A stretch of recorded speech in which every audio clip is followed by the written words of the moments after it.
Welcome to the Real Estate PB&J Hour on Money Talk 1310 and 100.9 FM. Rose and Womble Realtor Paul Fuqua is here to share market facts, the fundamentals of selling, buying, owning, and improving your home, plus interesting experts. Now, here is Paul. Well, good afternoon. I hope your trip home is going as you planned. I know that there are some incidents out there on the interstates that are causing some delays.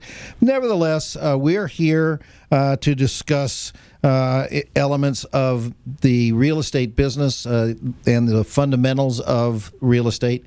That's why we named it the Real Estate PB&J Hour. Nothing more fundamental than a peanut butter and jelly.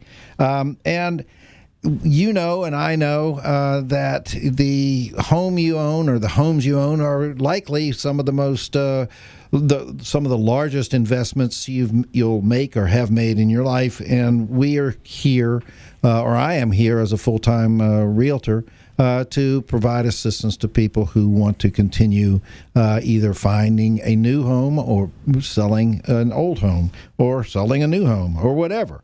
But basically, I feel very lucky that I've had the opportunity to help hundreds and hundreds of buyers and sellers over the past 25 plus years. And I'm especially pleased to introduce my co-host today, a renowned realtor with whom I've had a lot of great experiences, Bob Frick. Bob is a licensed Virginia agent, and he was he may still have an active broker's license in North Carolina, but I do know that he's more likely to have walked away from that because it became cumbersome. Believe me, I know, because I have to deal with the continuing ed credits for North Carolina. Anyway, Bob, welcome to the show. Paul, thank you very much. Thanks for inviting me out here. I'm looking forward to talking with you about, I agree with you, this is probably one of the biggest investments that anybody will ever make in their lifetime, and it really helps if you do it right the first time. Now Bob, I want you to describe for our listening audience your experiences that relate to Top Gun and Top Gun Maverick, because I know you were an aviator, I know you were a Navy aviator, and I know you took pride in that, and we've had conversations. In fact, before the show started, we were talking about what Top Gun captured, and neither you nor I has seen the new Top Gun. Well, I have not, but let me tell you, the original Top Gun, that was if you were a naval aviator, you went to see the original Top Gun. My background is, of course, naval aviation, F-14s. I was the back seat of F-14, so I guess I was the living version of Goose. You're still living. Yeah, I'm still doing okay. Could you sing that song by the Righteous Brothers? You wouldn't want me back on the show then. But let me tell you, the opening scenes of that Top Gun movie were second to none. It still gives me goosebumps when I watch that movie. It was real. The sounds were real. And God blessed with allowing me that experience to fly like I did. Did you go to the academy, or did you move into Navy, being a naval officer out of I came out venue? Of Navy ROTC, out of Jacksonville University in Florida. Oh, no kidding. I went down there. I lived in Buffalo, New York area, right. And so I was tired of snow and shoveling and stuff, and so I wanted to go someplace warm, and they had just opened up the unit down there. Right. It was, I think, the third year of the unit. Went down there, was able to play tennis and do that year-round, and fell in love with Florida. Right. Well, you've always had, if I'm not mistaken, wherever you were ordered to live, you always bought a house and you built sort of a portfolio of properties over the course of your career, or am I misstating that? No, actually, that's a good point. I was in flight training in Pensacola, and that was only for a short period of time, and, right. and got transferred out to Miramar Naval Air Station, which now is a Marine Corps Air Base. Right. And one of the first inputs I had from one of my department heads, which I'll never forget and was invaluable was buy a house everywhere you go. Right. And when I thought about it, I was single. It was California. You live in that Top Gun experience. Oh, let me tell you, in Southern California, even back in those days, that was not a cheap endeavor to buy a house down there. So I actually, and tying in with the whole point of this program, I actually went together with another naval aviator, Pete Kennedy. Right. And he and I had to combine our VA eligibilities because back in those days, VA only guaranteed like about $45,000, and this house that we bought together as joint owners was $85,000. So neither of us could qualify on our own. Right. I'd called my parents back in those days and asked them if they wanted to go in, and they laughed at me because their first house was $19,000, and they thought I could go live in a trailer instead for that money.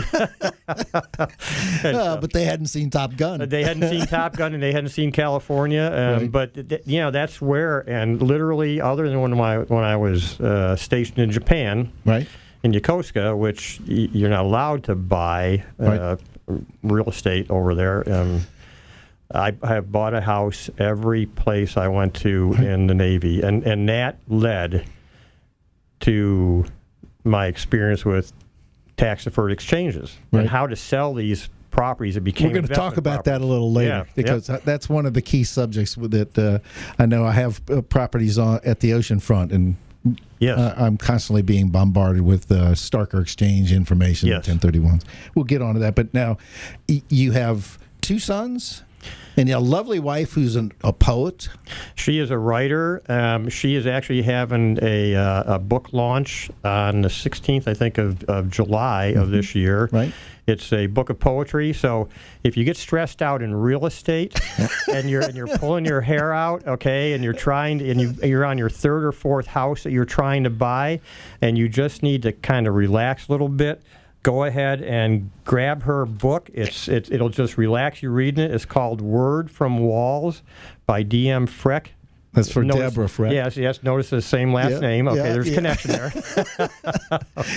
Wait a minute, folks. Listen, I'm reminding you, you're listening to the Real Estate PB&J Hour on Money Talk 1310 AM and 100.9 FM. And if you want, you can listen to us on the computer. You go to the app at moneytalk1310.com. Please continue. Yeah, so it's like I said, if you're getting stressed, poetry is a great way to relax, and this is a great way to start into poetry. Now, my sons, I've got a 28-year-old who works here in Norfolk, and he bought his first house 2 years ago. Right. That was one of his goals. Hopefully some of... He bought his first house. Has he bought a second and third? He is not, but that's already in the back of his mind on moving from that one, turning that into investment property, and buying another primary residence. And my youngest son, Samuel, he is... my oldest son is Andrew. My youngest son, Samuel, he lives out in Montana. He is a snow skiing person. Right. And... the snow was in Colorado, where he worked at Beaver Creek for 3 years, teaching snowboarding and skiing. Now he's up in Whitefish, Montana, teaching snowboarding and skiing. Has he followed his dad's advice? Has he bought anything out there? He is not. He is still a renter because he keeps going to these high-end, expensive resort towns. Right. I can understand. Okay. Sort of like Sandbridge. Yes, correct. Yeah. So he's kind of in that market that's going to be a little tough to reach. But they're both very proud of both of them. They're doing fantastic. Okay.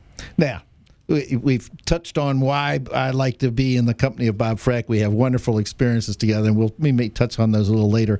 But we really want to go into and follow tradition in this show and talk about what the state of the market is right now.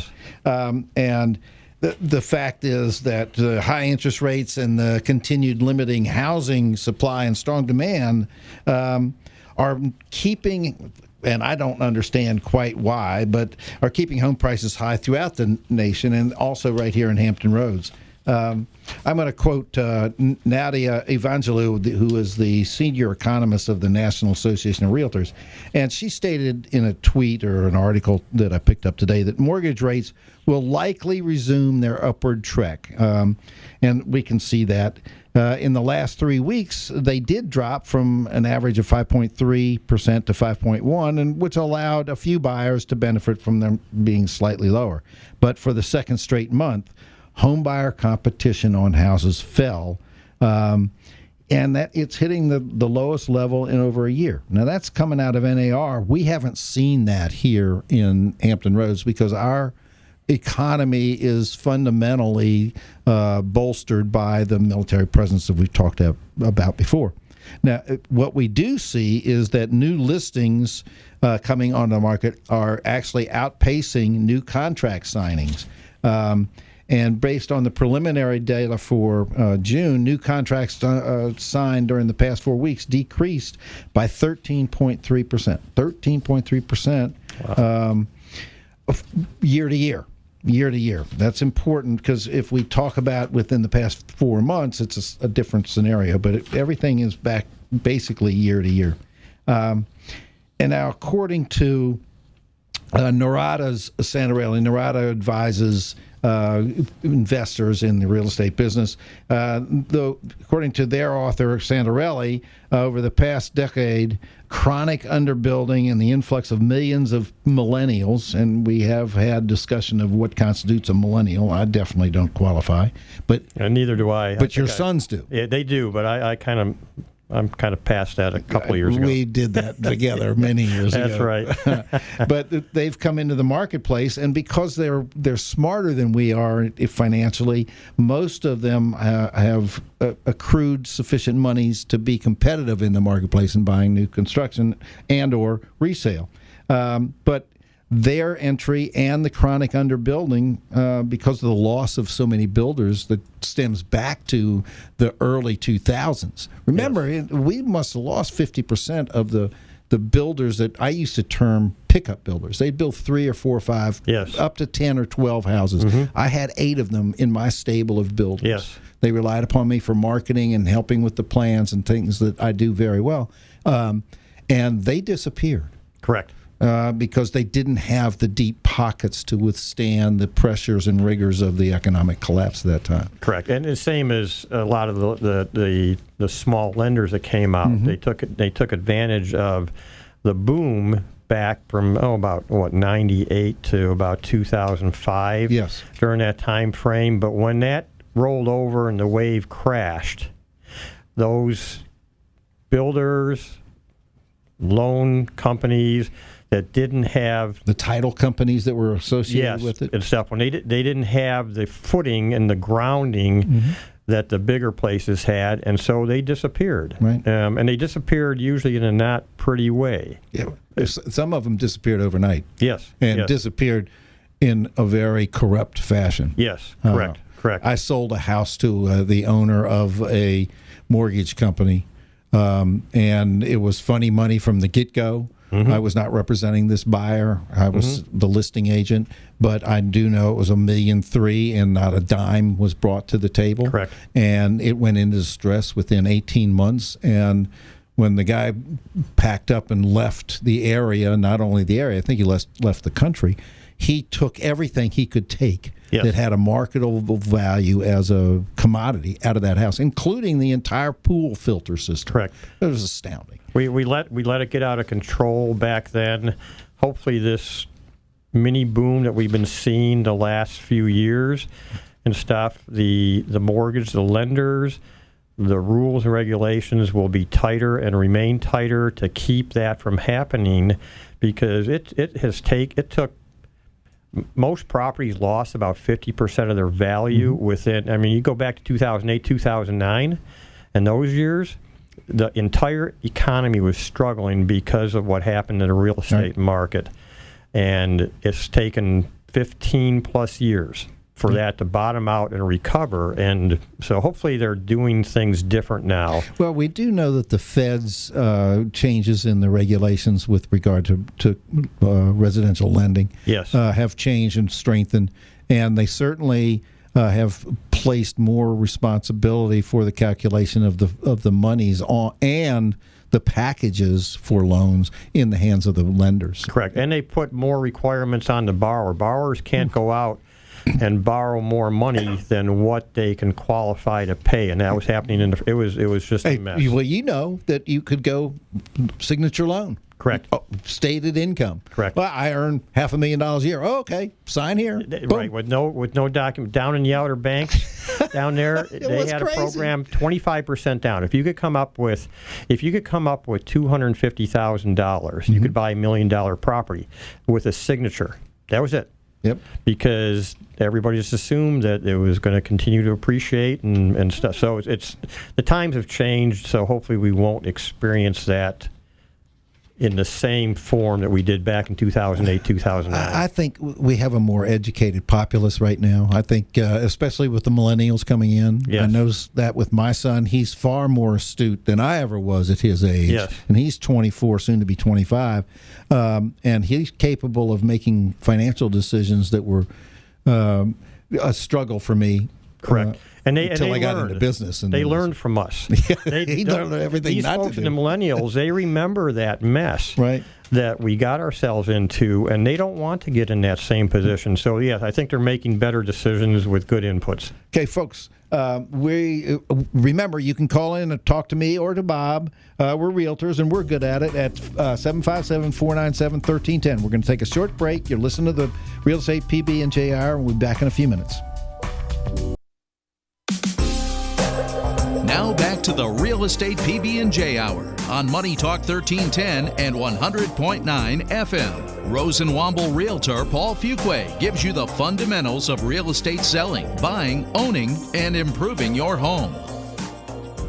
Well, this is Paul Fuqua. I hope you enjoyed the messages that you just heard. I'm here with Bob Freck. We are realtors. We're pretty good at what we do. We help people buy and sell houses.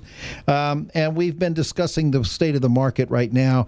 And one of the things we were quoting was a NORAD's, I think it's Francisco Santarelli, who says that despite the declining level of optimism on the part of buyers, that now is a good time to buy a house. I mean, that's been, there's a slight fall off in that frame of mind. The number of households interested, and this is Mr. Santarelli speaking, in becoming homeowners remains high, very high. And especially true, as we were saying before the break, for younger home buyers who are likely the first-time buyers. And they are struggling because of high rents to save for a down payment as rents continue to reach record highs. That's where we've seen a radical change. Yes. Is the amount of rent that's being charged. I saw a 2-bedroom, 2-bath that was down in the resort area, but it wasn't oceanfront, or it was 8 Correct. blocks away, and I was staggered by the rents that were being charged. A 2-bedroom, and heaven forbid you get into a 3-bedroom, you're easily over $2,000, $2,500 in a good area for rent. Mm-hmm. And one of the problems that I know renters have had for well, you and I have been doing this for 26 years. Right. Okay. One of the problems a renter has, renters want to become buyers. Yes. In most cases, unless they're in a transitory job that's going to only have them in a year. But even in the military that comes for 3 years and then may transfer somewhere else, they often come in and want to buy for you that. did your entire career. I did every time I went and stuff. So you look at these buyers and trying to help them get prepared to buy. And they come to you and say, I'm paying $2,000, $2,500 a month rent, and then they're told by a lender, you don't qualify to buy. And they look at you and they go, I don't understand because I have the money. So for these young millennials, staying out of debt, when they pull up, you know, Paul, and I know, when they pull up in front of your office in the brand new fancy the $80,000 truck. Yep, and when you see them pull up, you go, they just pulled up in their mortgage payment. Right. That's their mortgage payment on 4 wheels. Right. And eventually they're going to have to replace those wheels too. Right. And stuff. So if you can get a hold of the millennials, the younger people early on, and keep them focused, and it's tough to do to say, hey, go buy a used car. Don't be fiddling around with all this other stuff. and everything, and focus on Now, their realize, credit. folks, we don't have any car dealers as sponsors for this program, so we can say this. That's right. But if we have a used car dealer, hey, we'll send you. Hey, listen, I'm driving a 20-year-old Porsche out there, and people think I spent a lot lot of money for it. Little do they know. Listen, and mine's got 312,000 miles on it, and most of those are real estate miles. I'm going to go back. Bob Frank, I go back, but he was the waterfront realtor. He was there competing with Tim Cochran. Yes. H2O, and Bob lives on the water in Norfolk and knew the market back and forth. And he came to me about some advice, and I looked at what he was driving. It was this old Nissan. It looked like a roller skate with blue paint on it. And I said, "You're trying to convince people who are going to sell $1 million house that you could do the job when you're rolling up there in a $10 car." And so, literally within a month, he came back, nice shiny car. It was still 10 years old, but it looked good.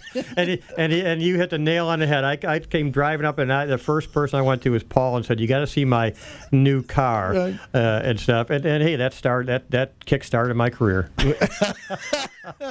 Oh, well, you have to bear with us, folks. If you have a question for any of us, it's 757-497-1310. This is the Real Estate PB&J Hour, and I'm here with Bob Freck, that person that I admire and love deeply. But we got to get back to real estate. Let's go talk about some real estate. Yeah. All right. Okay. I'll tell you what we're going to do. We're going to talk about what the average prices. Well, let's talk a little bit. Right now it's a seller's market. It is. And the prognosticators in our business are saying that really isn't going to change. No, there's no. It's when you go back to your first economics class, right? Economics 101, you learn about supply and demand, and it drives everything. And right now, the supply, we're down to what, under 4,000 houses? That's a great segue. I'm going to give you some statistics, and they're not going to be totally dry. Let's talk about first the overall absorption rate, which is how long it would take without any new listings for all the properties that are on the market right now to be zeroed out. That's 1.3 months. 1.3. And it's pretty low. That's very a low. Short period of time. It's less than a month for all the price ranges below 500,000. Yes. And the only one that's over 3 or 4 months is $2 million up. Now, in the past month, the total homes in this area sold 2,861. The sales price to list price ratio remains just under 102%. $200,000 house, $204,000.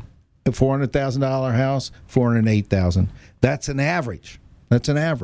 I mean, I've seen them in the upper price ranges of $50,000, $60,000, $70,000, $80,000 over the list price. And that number right there says a lot to these first-time home buyers and the millennials, how you're going to get into your first house. Yes. You've got to kind of know these. You don't have to know the exact numbers. Here it comes. What's the pitch? And stuff. You've got to know and be Where with do you get that an experienced information? realtor who's been doing this and knows how to look at these numbers and put them down on a user-friendly level and go, okay, we got all these numbers and all these statistics, but you came in to me to buy a house.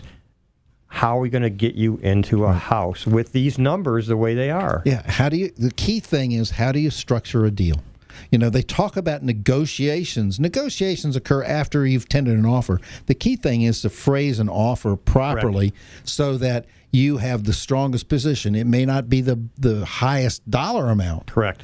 But it may be the strongest position. Right. And because all the sellers know about you is what they see on the offer that comes through their front door. Right. And in this market, they probably have 2, 3, 4 other offers. So they're making their judgment on how that offer is structured, how it's written, how thorough it is, and stuff. And it just, you don't have a second chance on a lot of these houses. And what's funny? I've been asked by sellers in the cases of multiple offers, do you know this agent? Who is this agent? Mm-hmm. Can we trust this agent? Does this agent have a good reputation? Has this agent been in the business for a while? And there are people out there who are very astute, Yes. And they're a pleasure to work with. And then there are other people that really haven't done their homework. And I don't like to speak deprecatingly of any agent because it is my profession, and I've made a lot of money for 26 years doing it because I'm good, as you have, because you're good. But at the same time, there are people out there that have not yet attained that level of knowledge and the application thereof to the process. And that's where you, as a listing agent, when you have the property on the market and you get 2, 3, 4 offers, the experienced realtor that's put together a solid, complete offer, they always stand out. And it may not be the highest priced offer on the first page of the contract, but when you look at the entire offer and stuff, that's where you're helping your sellers who make the final decision. The seller always makes the final decision on what offer to accept, but they always look at you and go, what do you think? What should I do? That doesn't come through real estate school and getting that in a classroom. Believe me, I did recently represented buyers of a house in a very, very hot market in the resort area of Virginia Beach. And there were other offers. And the agent for the seller has been an acclaimed member of the profession. I've done business with her in the past. She knows what she's doing, and she knows that I know how to write a contract. Yes. And based on the sheer numbers and the way it was structured, I like to think my buyers were successful in buying this house for actually slightly less than the other offer. Yes. But it was a better deal. Yes. Because we knew how to structure it. Correct, exactly. And so that high number isn't necessarily high number, short time to 30 days to close. A lot of that's just fluff. Right. You've got to get down into the guts of the offer, and then you have to be able to interpret that for your seller. So when you flip it the other way and you're sitting down with that first-time home buyer, person who moved in from out of the area, you've got to be able to apply that on the flip side. And go, let me tell you how a seller is going to look at your offer and what you're going to be facing. Right. And then you help those buyers structure that offer within their financial means, of course, and stuff, to put the strongest offer, because, Paul, you know, in this market, they get one shot at it. And if it doesn't work... I have an agent that I provide some advice to, and she was bemoaning the fact that her folks had put offers in on 11 houses, and every one of them, and she's in a price range where there's extreme competition. It's under $400,000, and they're very qualified, but they don't have that cash to balloon. Correct. And we went over some stuff, and they turned out to be successful. Simply by restructuring some of the numbers, as long as the lender was happy with it. Correct. Anyway. Yes, I'm sorry, go ahead. No, this is the kind of conversation I think benefits. Paul you and I have always had 24 years of having fun doing it. We really do have fun doing this business. If you can't have fun in this business because so much money is involved, then you really don't want to be in it. Correct. And you can't worry about it. If you have a question out there, 757-497-1310. This is Money Talk 1310 AM, 100.9 FM. I'm Paul Fuqua, and it's the Real Estate PB&J Hour. Also, all of the 20 preceding shows you can find on the Real Estate PB&J Hour channel on YouTube. This will be up within the next 24 to 48 hours, and we'll actually have a new picture in there. This is not a vlog. There's no video. It's just voices. It's just people talking.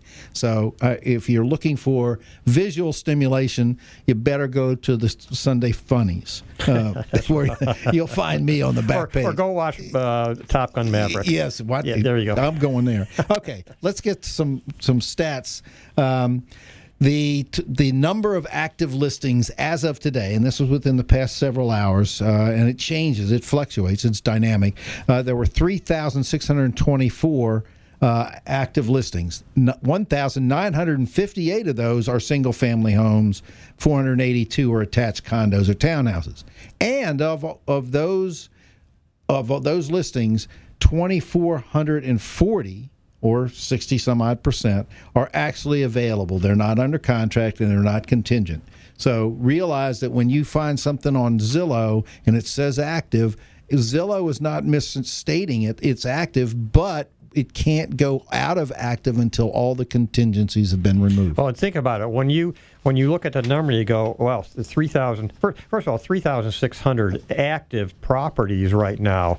Back before the first boom, we were up in 12 to 14,000. Yeah, 12 to 14,000 active listings. Right. Okay, before the first boom. And 4 years ago, we were at 9,000 to 10,000. Yes, correct. So you look at this number, the first boom, we were down under 4,000 active listings and stuff. Now, we talked about some of the other things that caused that mess to collapse and stuff. But when you look at this number, this 3,600, not all of those are available to the buyer because they've got contracts on them. They're just waiting to remove property inspection contingencies, homeowners association. So you sit there and go, well, child, there's 3,600. No, there's really not. There's only maybe 60% of that number that's really still active, and you still have this huge pool of buyers now going after maybe 2,500 to 3,000 houses instead of 3,600. Right, and that's exactly the problem. Yes. and that's not going to change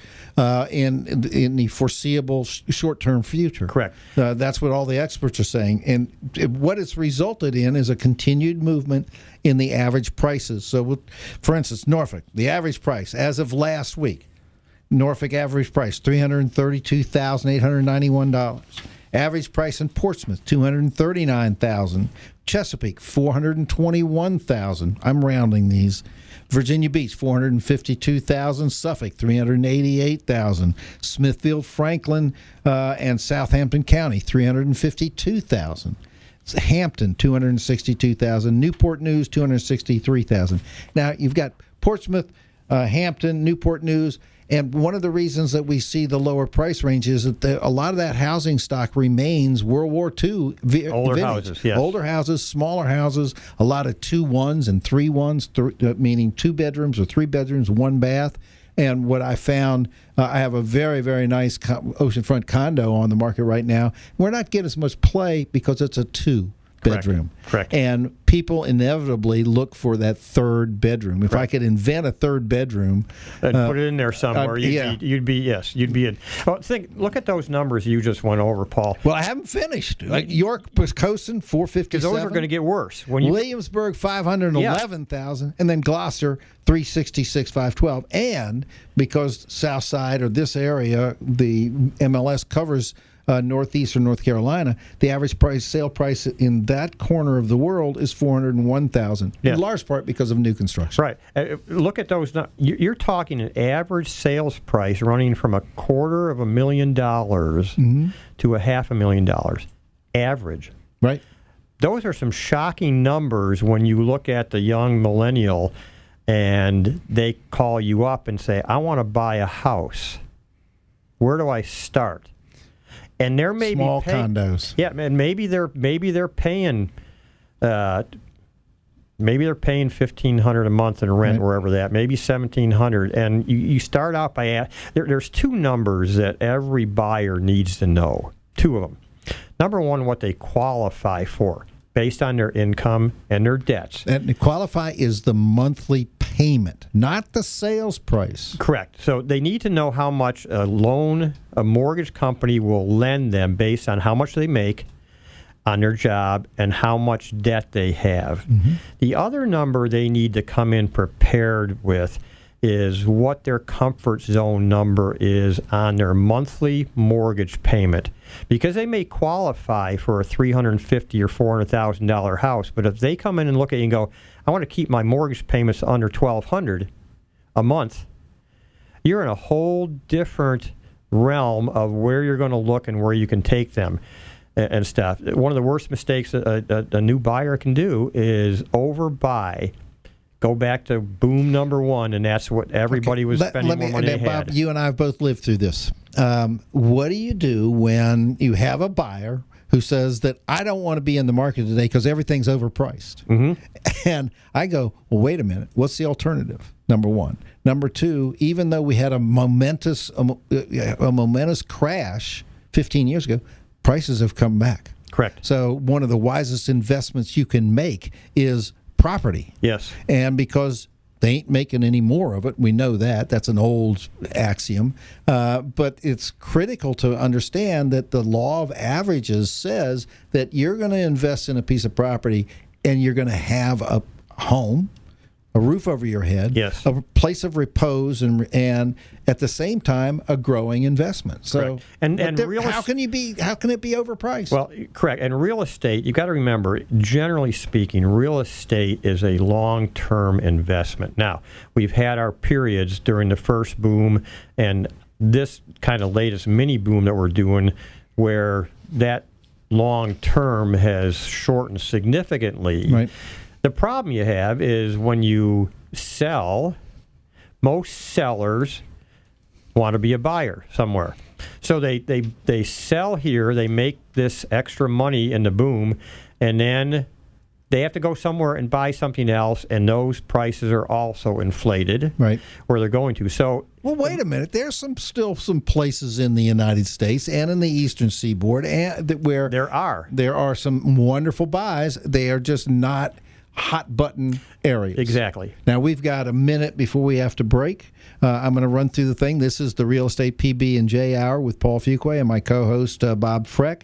I hope you're enjoying it. If you have a question of either of us on any issue we've brought up, including his experiences in the back seat of an F-14, you can reach us at 757-497-1310. I'll repeat, 757-497-1310. We're going to take a few-minute break, and we'll be right back at you.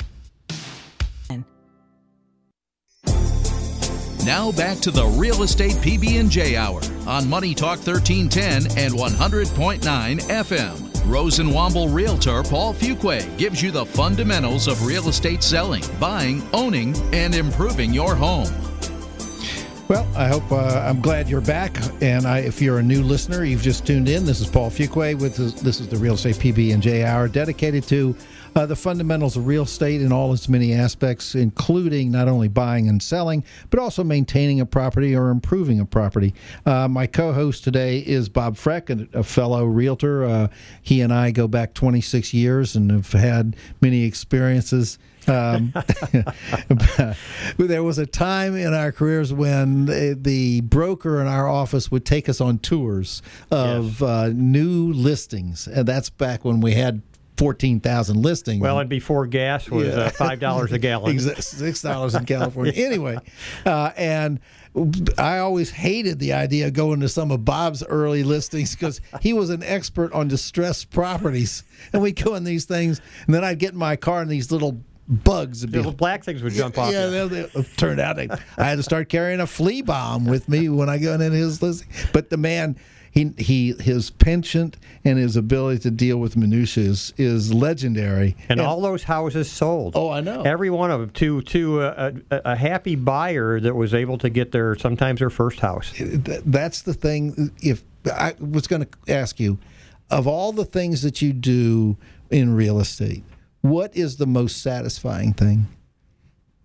What gives you the biggest thrill? The consummation of a deal, cementing a closing, getting the check? I mean, there are ungodly sums of money sometimes in these closings that come our way. If I'm working with a buyer right now in this market, and this is going to sound maybe a little strange. Well, but a lot of what you say is strange. Yeah, it is.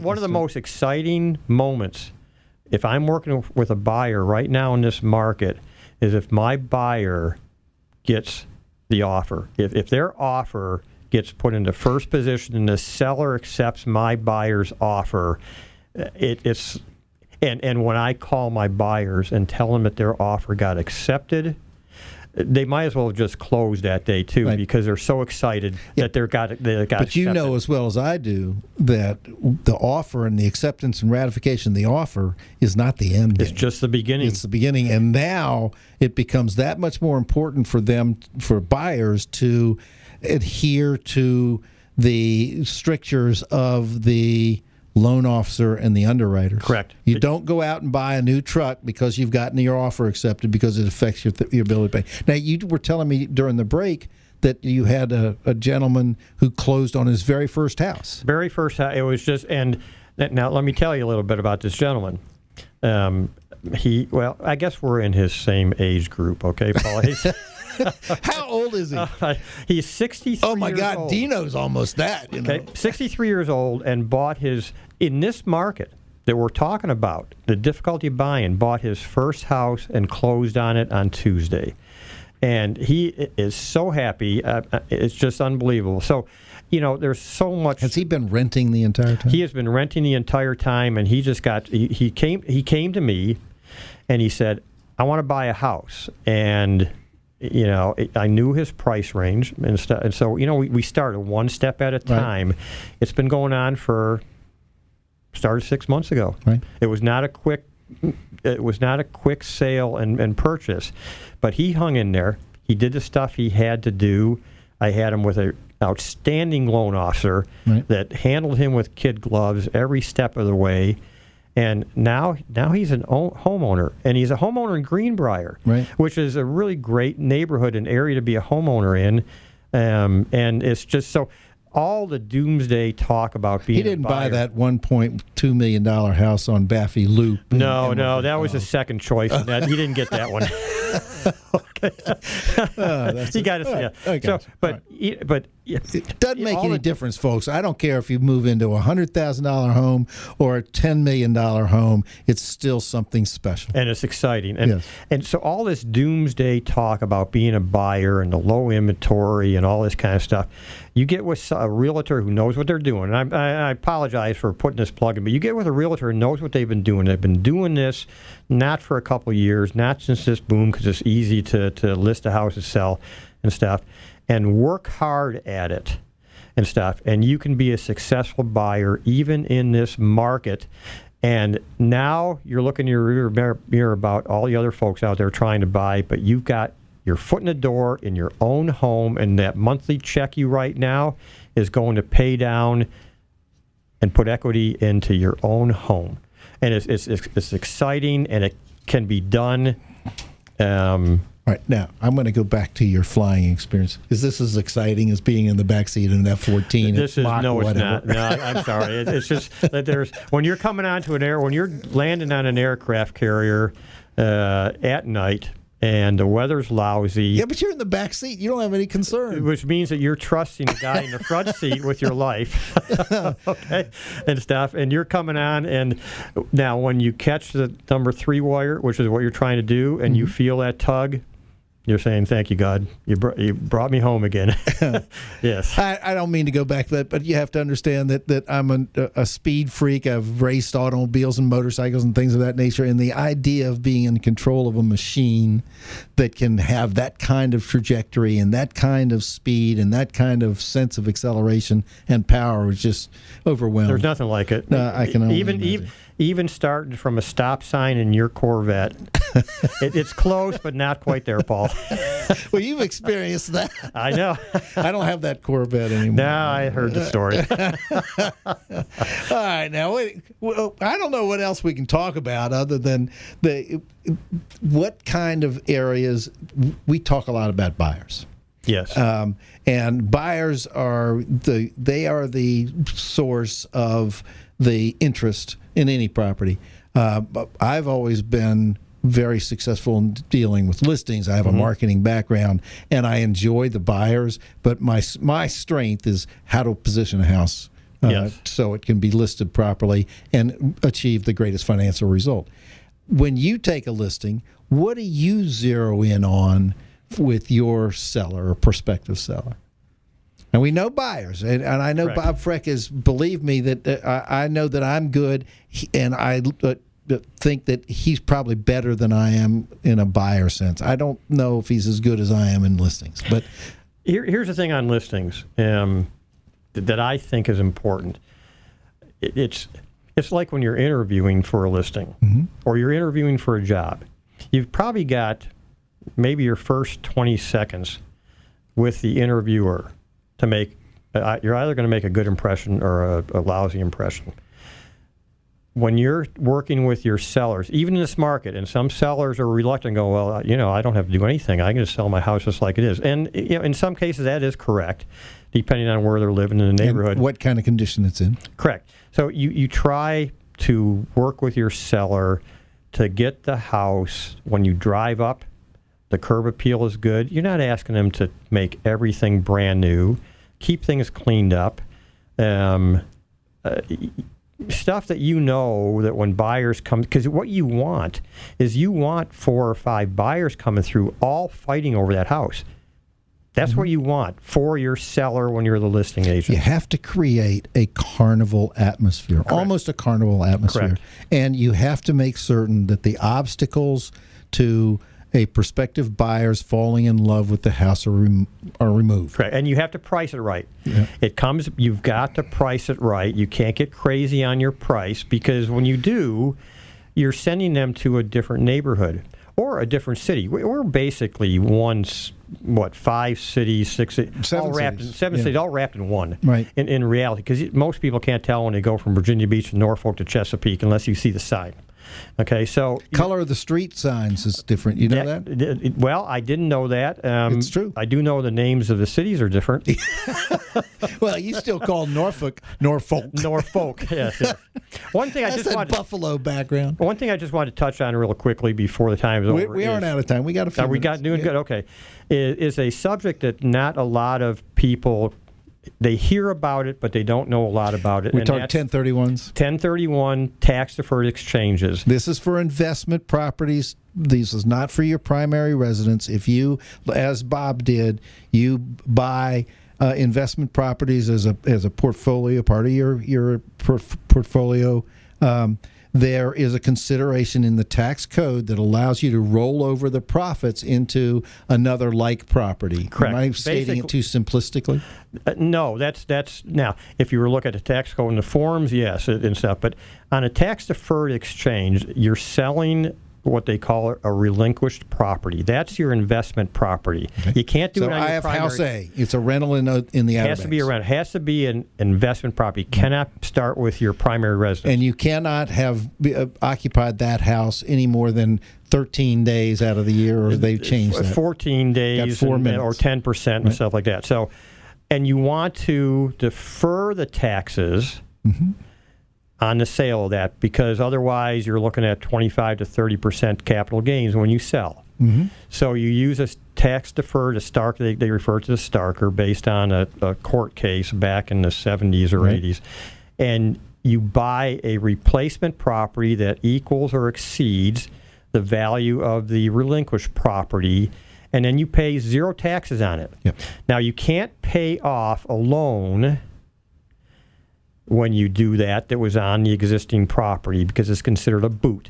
So if you have a partial loan left on that investment property, that loan has to carry to the replacement property. You can't pay the loan off with the profits from the relinquished property and then go loan free into the next one. It has to carry with you, otherwise it's considered money coming back to you in your pocket. And we have 3 minutes.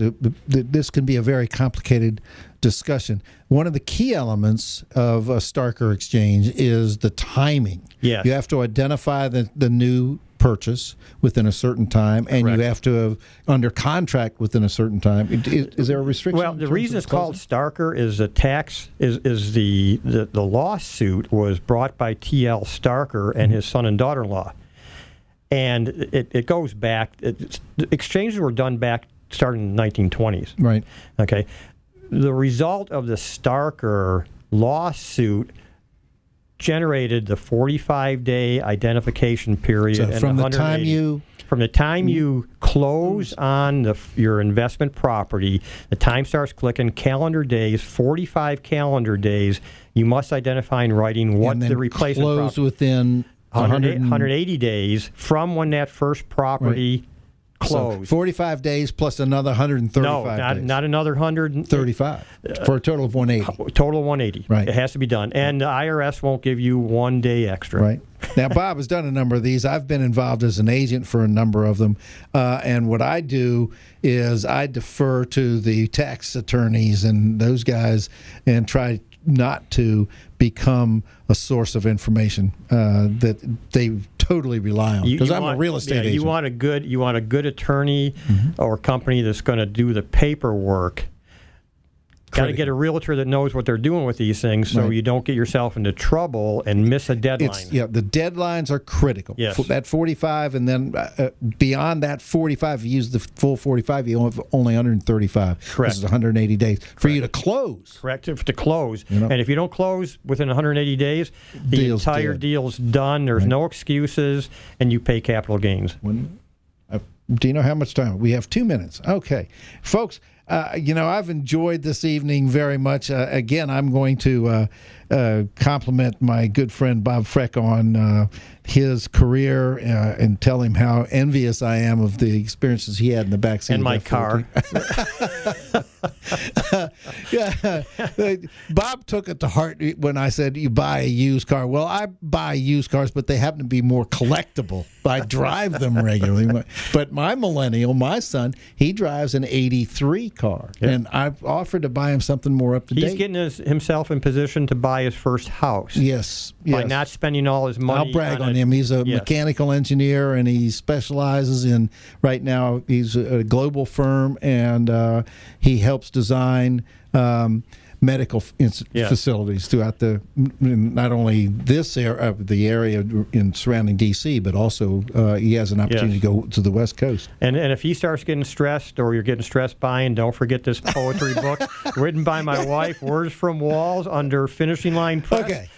And enjoy your experience in real estate. All right. I'm going to go. This is Paul Fuqua, Rosenbaum Realty, and you've been listening to the Real Estate PB&J Hour, and I hope you've enjoyed it, and we'll tune in again next Thursday at the same time, 5 o'clock, here on Money Talk 1310 AM and 100.9 FM, and go to the Real Estate PB&J Hour channel on YouTube. And thank you for inviting me. I've had a blast, pleasure. Paul. Again. We'll go have a beer. Yes.